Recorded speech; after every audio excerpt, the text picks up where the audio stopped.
Good morning, everyone. I have a proposal for you. I represent a company called Lightmotive.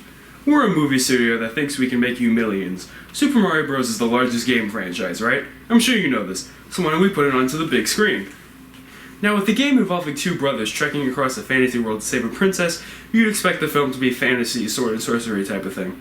Yeah, we're gonna scratch that. Instead of this mushroom kingdom, I think we should use a cityscape. A dystopian city from another dimension ruled by an evil dictator. And this dictator's not this Bowser fellow. No. He's a man. A man descended from the dinosaurs. In fact, everyone from this dimension descended from the dinosaurs. It's up to Mario and Luigi to stop the dictator from merging our dimension with his with a rock left over from the meteor that struck the Earth 65 million years ago. So how does that sound?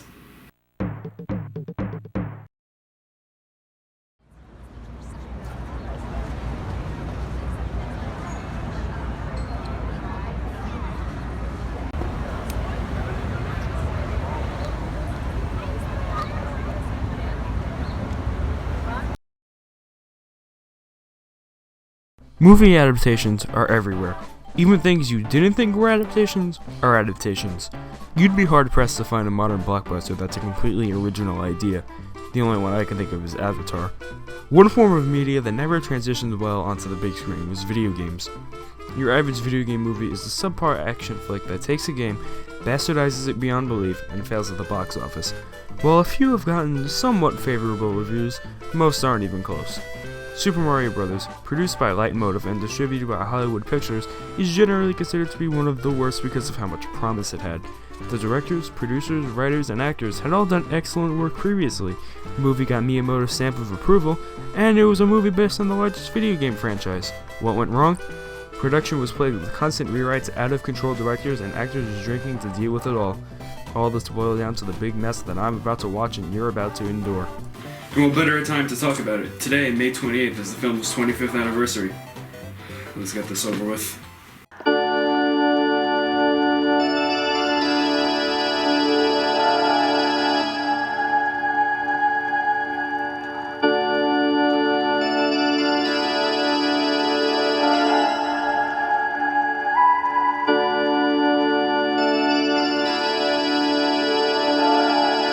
It's weird. Nearly all DVDs have advertisements ad infinitum, but this one just jumps right to the movie. I guess there was no point in delaying the inevitable. As with most video game adaptations, this doesn't really stick to the game, but they troll you at the beginning with a pretty good rendition of the Super Mario Bros. Theme.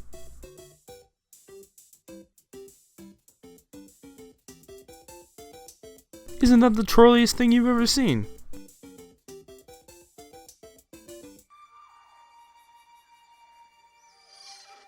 A long time ago, the Earth was ruled by dinosaurs.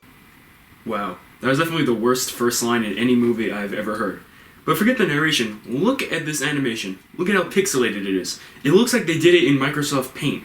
And thus begins this movie's weird fascination with dinosaurs. Yes, Yoshi is amazing, but this doesn't mean this movie needs to be dinosaur dominated. Believe me, the movie is heavily dependent on dinosaurs. You know, it just don't get no better than this. Yeah. But they give warnings when you bought a ticket.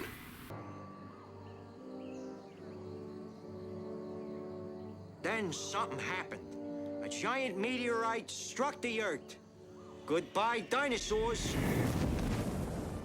Seemingly we were all wrong about that asteroid impact. We all thought it was in Mexico, but no, it was right here in Brooklyn, more than 1,600 miles away. Meteorite created a parallel dimension where the dinosaurs continue to thrive and evolve into intelligent, vicious, aggressive beings. Just like us. And hey, what if they found a way back? And thus begins our descent into mayhem. So we have a mother frantically bringing her baby to an orphanage. Before she leaves, she places a mysterious glowing item with the baby. More on that later.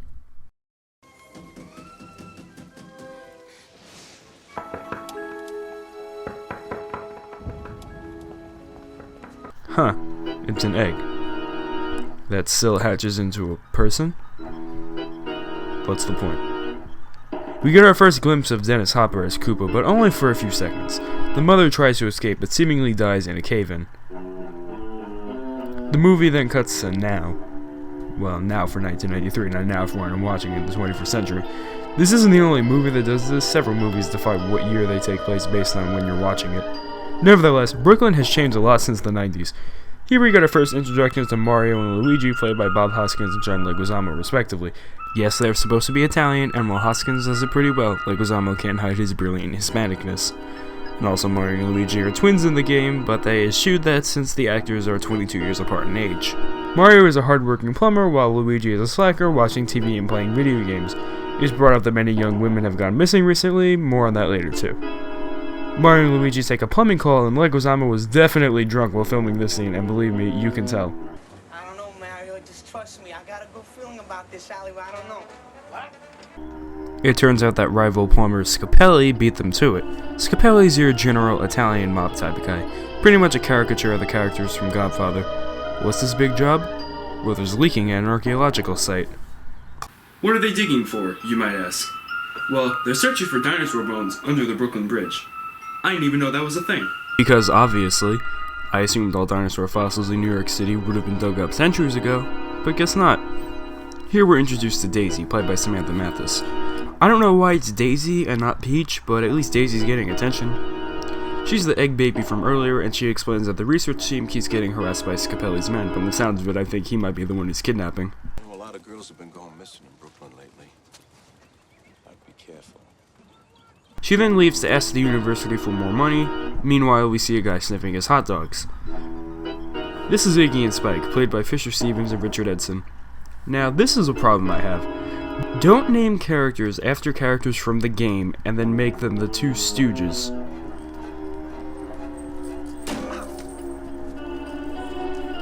Yeah, they're Koopa's main goons, and seemingly they're looking for Daisy. Meanwhile, Luigi offers Daisy money for the call, and like in the games, there's a budding relationship.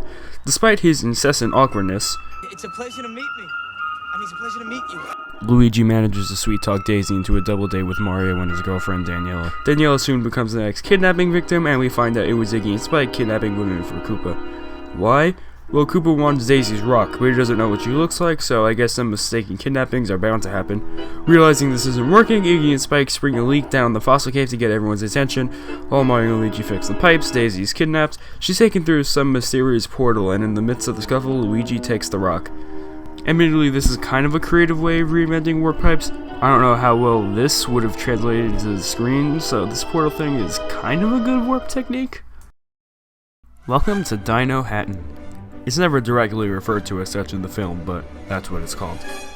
It's your standard futuristic city dystopia, but because it's Manhattan, they have to add some crucial details like the Twin Towers crumbling.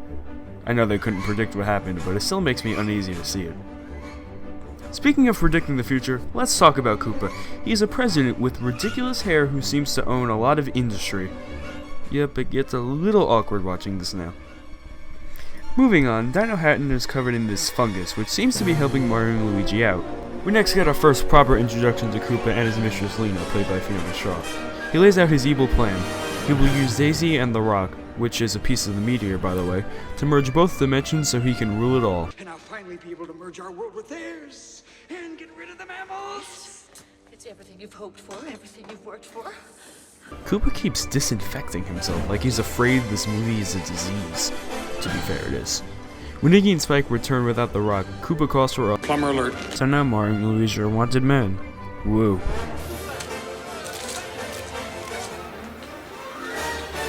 Anyway, the Rock gets stolen by a character called Big Bertha who escapes on Thwomp Stompers. This is one of my favorite parts. The Thwomp Stompers transport you by going up and down in a sequence, which is a decent representation of the Thwomp. Mario and Luigi are pretty bummed out, but are reassured by a street musician named Toad. Yup, this is Toad. Soon after the three of them are arrested, we see Daisy being put with Danielle and all the other women who have gone missing.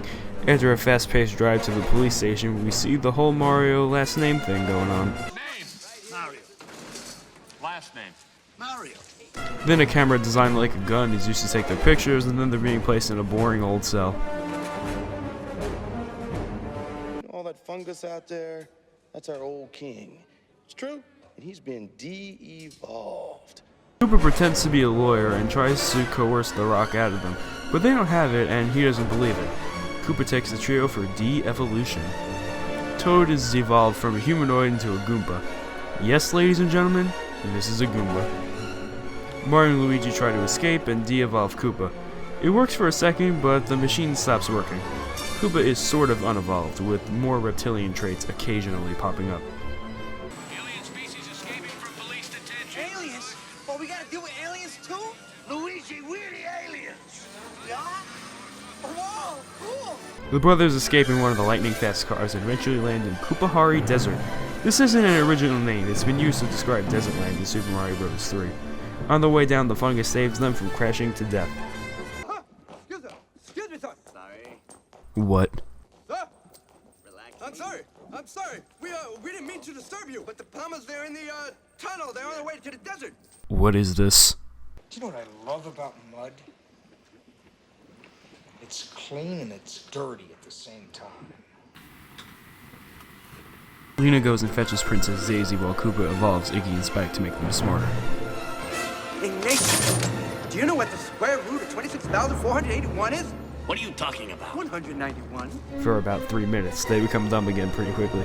Daisy has her hair redone and is given a really nice dress, which is nice, I suppose. Lena tells her that her mother is dead and her father is functionally dead. Hey, who's that?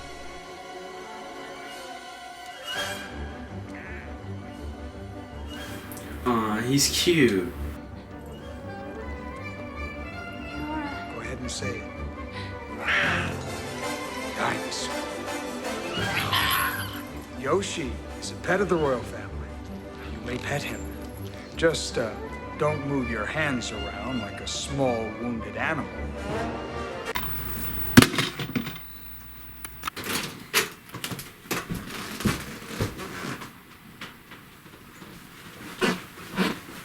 Hey, dude, you didn't pay me. Whatever, you're still cute. It's never directly stated in the movie, but the implication is that Koopa wants to rule our world because his world is literally just one city in the middle of a global desert. Now I really want to know what happened to this version of Earth. Iggy and Spike, fresh out of evolution, attempt to catch up to the Mario Bros, but naturally fail miserably.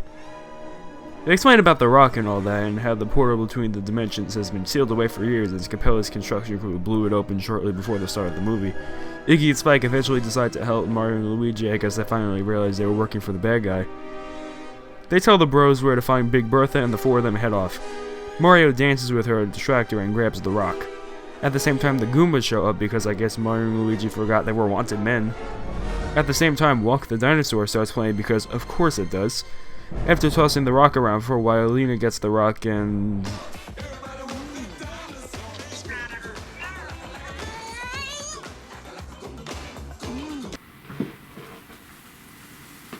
Why? Bertha helps Mario and Luigi escape with the Thwomp Stompers. Oh no, you did not just use that noise. On the way out, Luigi grabs a small black object that the fungus gives him. This is the core of the Fungus King, a big dripping ball that Koopa says can rule Dinohattan once he lives, as he will have no need for the ruined world anymore. You can go ahead and choke this little mushroom kingdom.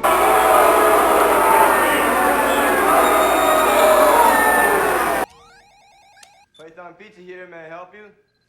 King Koopa here. Oh, yes, sir. I'd like the Koopa special. Pterodactyl tail on that? Yes, dino, lizard, hold a mammal, no worms, and spicy. This is the one joke that proves this movie doesn't work. I know they were going for humor, but let me ask this. Was it necessary? Did you think it was funny? Do you think it fits in? Mario and Luigi freeze the pipes for whatever reason, and finally don a decent representation of their famous outfits. They get on an elevator, but so do a bunch of Goombas, so to escape, Luigi makes them dance. Why is this a thing? Lena tries to kill Daisy, but Yoshi saves her with his long tongue. I don't think he can eat things in quite the same way as the games, but close enough. The Goomba who was formerly Toad is set on fire, but that didn't seem to damage him much. Oh, how's Daniela? Is she alright? Daniela! I promise to take her to WrestleMania. I think that's unrelated to what she asked. Mario rescues the kidnapped women, and they escape in a fashion kind of reminiscent of the ice slide in Super Mario 64. Considering that came out after this, it's almost certainly a coincidence. Once they get out of the slide, gravity stops working for a few seconds, but everything seems to turn out fine. One of the Goombas is coloring in a picture of a dinosaur, which probably means something, but I couldn't tell you. Muster the Goombas! End up the de-evolution guns! Prepare for destiny! Where's my pizza? Soon after Koopa finally gets the rock and confronts the Mario Bros, Mario puts a bullet bill into the Stompers and sends Koopa flying into some sort of bucket. They also knock a couple of Goombas into a stand selling live frogs. Meanwhile, Lena steals the rock and tries to merge the Dementors herself, but gets violently rejected. It's revealed that only Daisy can safely do it, which is why Koopa needed both her and the rock. Mario takes the black object, which is the only 100% game accurate thing in the movie, a Bob-omb. It takes way longer to go off in the movie than in the games, but besides that, it's the same. Lena managed to put the rock fully in before she died, so the dimensions start merging. Now in Brooklyn, Koopa takes his Devo gun, which is a super scope by the way, and turns Capelli into a chimp. Naturally, no one is concerned and laughs it off, as it finally showed him for what he really is. Luigi and Daisy manage to safely remove the rock and the merging ends. Man, there was a lot of build-up for that merging, and it lasted for exactly 2 minutes and only resulted in a chimpanzee. Nice. The Bob-omb is still going and even walks up the wall and onto the ceiling. Get down from there. Mario and Luigi complete Koopa's de-evolution into a T-Rex and the Bob-omb blasts him away. The Bob-omb was wearing Reeboks, by the way. A proper Koopa T-Rex rises up and in a completely anticlimactic ending gets de-evolved completely into primordial soup. It would have been nice to see some action for the final battle, but I guess that T-Rex was too expensive. Naturally, Mario and Luigi are declared heroes, the Koopa posters are removed, and the king returns to normal, and he's... Lance Henriksen? How and why did you get in this mess? All the people rejoice because now their city can be returned to glory. Their city in the middle of a vast nothingness, that is.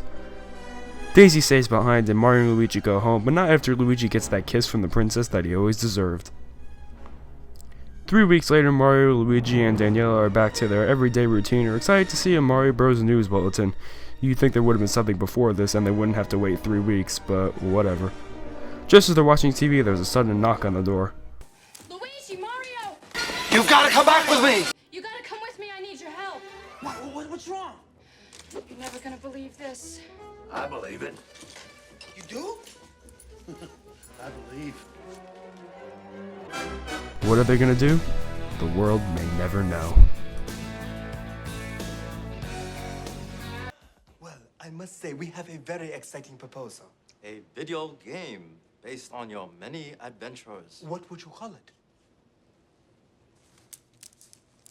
Iggy's World. The Indomitable Spike. The Super Koopa Cousins. Yeah, this was my honest reaction to seeing this for the first time. My brain just kind of shut down. Honestly, it wasn't all that bad. Don't get me wrong, it wasn't good. The opening is deplorable, Iggy and Spike are as clueless as ever, a lot of the stuff with Koopa feels unnecessary, the world building isn't done very well, names of things from the games are just strewn in randomly, and the villain's motivations, especially Lena's, are pretty much not defined. But besides that, it's not that terrible. There are a few genuinely funny moments, many of the actors, especially Mathis, are pretty good, the moments taken directly from the game are pretty cool and creative, the dinosaur effects look relatively nice, and it's fun to make fun of. As I stated earlier, part of the reason why everyone hates this is because of how much potential it had. If this didn't have the Mario name on it, it probably would have just become a mediocre sci-fi action comedy. I think this movie was edited a little bit, it could have maybe become a cult classic called A Battle Across Dimensions. And this movie is a cult classic, developing a growing fan base of game and film connoisseurs. Nevertheless, Super Mario Bros. Was a commercial and critical failure. It might have fared a little better if another movie featuring dinosaurs hadn't come out 2 weeks later, and once that came out, Mario became a thing of the past.